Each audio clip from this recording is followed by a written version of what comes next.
হ্যাঁ ভিডিও করছি তো, ভিডিও হচ্ছে। প্রথম আমরা পাহাড়ে পায়খানা করতে যাচ্ছি।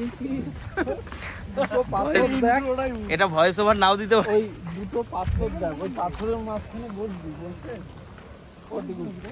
ওদিকে এটা ভালো না।